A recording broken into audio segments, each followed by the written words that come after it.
प्रणाम दोस्तों। आशा करते हैं कि आप हमेशा की तरह स्वस्थ और हृष्ट पुष्ट होंगे।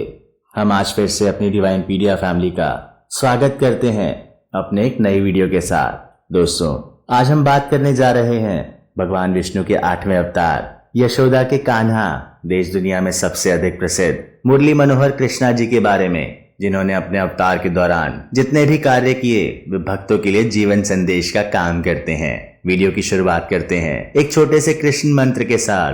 कृम कृष्णाय नमः, ये श्री कृष्ण का बताया मूल मंत्र है। इस मूल मंत्र का जाप करने से घर परिवार में सुख की वर्षा होती है।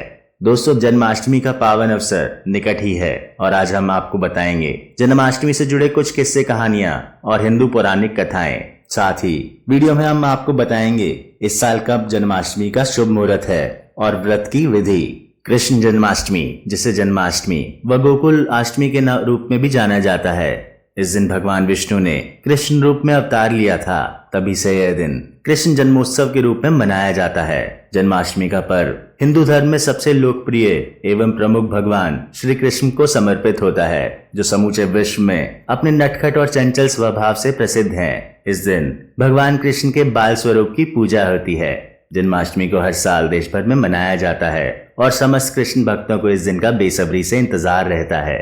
हिंदू कैलेंडर के अनुसार श्री कृष्ण जन्माष्टमी को प्रतिवर्ष भाद्रपद महीने के कृष्ण पक्षी अष्टमी के तिथि को मनाया जाता है।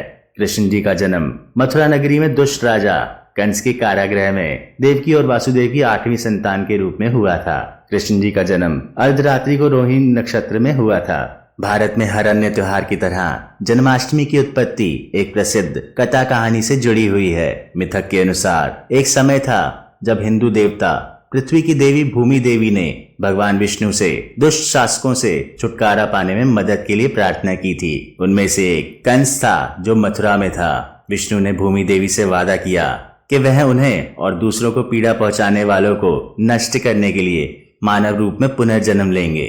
कृष्णा जी के माता पिता वासुदेव और देवकी जी के विवाह के समय जब मामा कंस अपनी बहन देवकी को ससुराल पहुंचाने जा रहा था, तभी आकाशवाणी हुई जिसमें बताया गया कि देवकी का 8वां पुत्र कंस का अंत करेगा।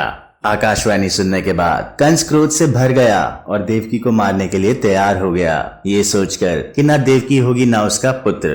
कंस को वासुदेव जी ने समझाया कि तुम्हें देवकी के 8वीं संतान से भय है, इसलिए मैं अपनी 8वीं संतान तुम्हें सौंप दूंगा। कंस ने वासुदेव जी की बात को स्वीकार कर लिया और वासुदेव देवकी को कारावास में कैद कर लिया।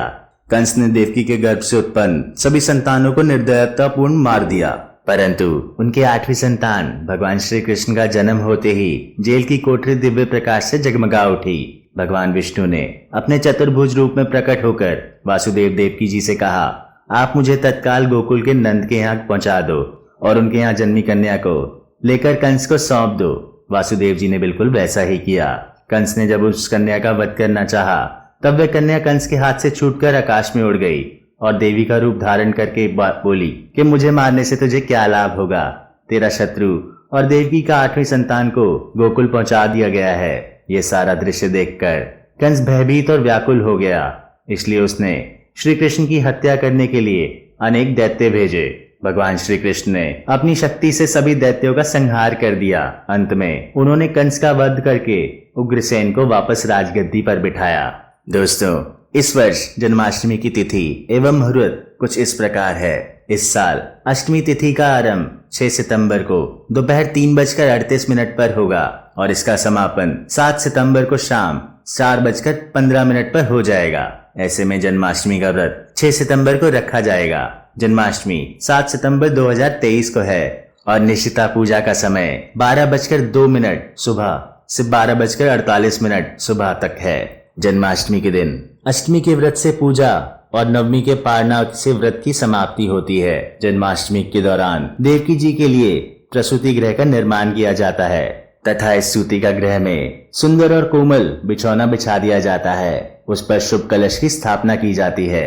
दोस्तों, जन्माष्टमी पूजन में देवकी, वासुदेव, बलदेव, नंद, यशोदा और लक्ष्मी जी आदि का स्मरण करते हुए विधिवत पूजन करें। जन्माष्टमी का व्रत सदैव रात्रि 12 बजे के बाद ही तोड़ा जाता है। इस व्रत में अनाज का सेवन नहीं किया जाता है। फलाहार के रूप में कुट्टू के आटे के पकौड़े मावे की बर्फी और सिंघाड़े के आटे का हलवा बनाकर सेवन किया जाता है।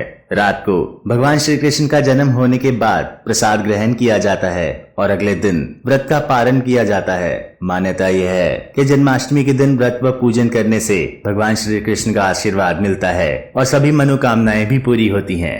नटखट नंदलाल सभी को खुश और हंसमुख होने का अनंत आशीर्वाद देते हैं। दोस्तों, जन्माष्टमी की खुशी की लहर कुछ ऐसी है कि इस दिन देश भर में मंदिरों में कृष्ण की झांकियां लगातार विशेष रूप में लगाई जाती हैं और मंदिरों को सजाया जाता है। दोस्तों, मथुरा में श्री कृष्ण जन्मभूमि और द्वारकाधीश मंदिर, वृंदावन में बांके बिहारी और इस्कॉन और राधा रमन मंदिर बेहद भव्य सजावट और विस्तृत समारोह के साथ उत्सव को अगले स्तर पर ले जाते हैं।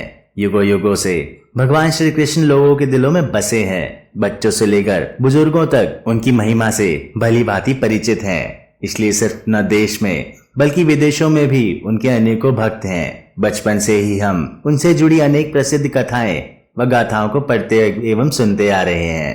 श्री कृष्ण जी भगवान विष्णु के अवतार हैं, जो तीनों लोकों के 3 गुणों सतगुण, रजगुण तथा तमोगुण में से सद्गुण विभाग के प्रभारी हैं। भगवान के अवतार होने के कारण श्री कृष्ण में जन्म से ही सिद्धियां उपस्थित थीं। जन्माष्टमी पर भक्तगण श्री कृष्ण के प्रेम के भक्ति गीत गाकर रात्रि में जागरण करके मनाते हैं। मध्य रात्रि के जन्म के उपरांत शिशु कृष्ण की मूर्तियों को धोया और पहनाया जाता है, फिर एक पालने में रखा जाता है। फिर भक्त भोजन मिठाई बांटकर अपना उपवास पूरा करते हैं। महिलाएं अपने घर के द्वार और रसोई के बाहर छोटे छोटे पैरों के चिन्ह बनाती हैं। अपने घरों में श्री कृष्ण के आने का प्रतीक माना जाता है। दोस्तों, माखन चोर श्री कृष्ण जन्माष्टमी का एक बेहद ही महत्वपूर्ण और दिलचस्प पहलू है दही हांडी का अनुष्ठान, जो हर साल जन्माष्टमी पर किया जाता है। भगवान श्री कृष्ण की सबसे पसंदीदा गतिविधि को दही हांडी का उत्सव दर्शाता है, जहाँ युवाओं का समूह मिट्टी के हांडी रूपी बर्तन को तोड़ता है, जिसे दही से भरा जाता है। जन्माष्टमी तिथि के मध्य रात्रि तक धूमधाम से मनाया जाता है, क्योंकि मध्य रात्रि को भगवान कृष्ण का जन्म हुआ था। जन्माष्टमी के अगले दिन दही हांडी उत्सव को बहुत ही उत्साह और जोश के साथ मनाया जाता है। हिंदू धर्म में भगवान श्री कृष्ण को जगत पालनहार भगवान विष्णु का अवतार माना जाता है, इसलिए पर्व अत्यंत महत्ता रखता है। चाहे बात गोवर्धन पर्वत को एक उंगली पर उठाने की या फिर कालिया नाग का वध करके उसके घमंड को चूर करने की हो, अपने महान कार्यों लीलाओं की वजह से श्री कृष्ण कन्हैया सदा यूं ही भक्तों के दिल में बसे रहेंगे। महाभारत में श्री कृष्ण भगवान का वर्णन हमें सुनने को मिलता है, जहां उन्होंने पांडवों को उनका सम्मान एवं राजपाट वापस दिलाकर कौरवों को उनके कर्मों की सजा दी थी। दोस्तों, कृष्णा जिनका नाम, गोकुल जिनका धाम, ऐसे श्री कृष्ण भगवान के जन्म उत्सव पर हम सबका प्रणाम। कृष्ण जन्माष्टमी की सबको बधाई हो। दोस्तों, आशा करते हैं हम आज आपको जन्माष्टमी से जुड़ी इस वीडियो के शुरुआत से अंत तक जोड़कर रख पाए होंगे। चलिए मिलते हैं आपसे जल्दी ही अपने नए सफर में अपनी नई वीडियो के साथ। वीडियो पसंद आई हो तो लाइक और शेयर जरूर करें और बेल आइकन दबाकर हमारा चैनल जरूर सब्सक्राइब करें। अगले सफर तक के लिए प्रणाम दोस्तों।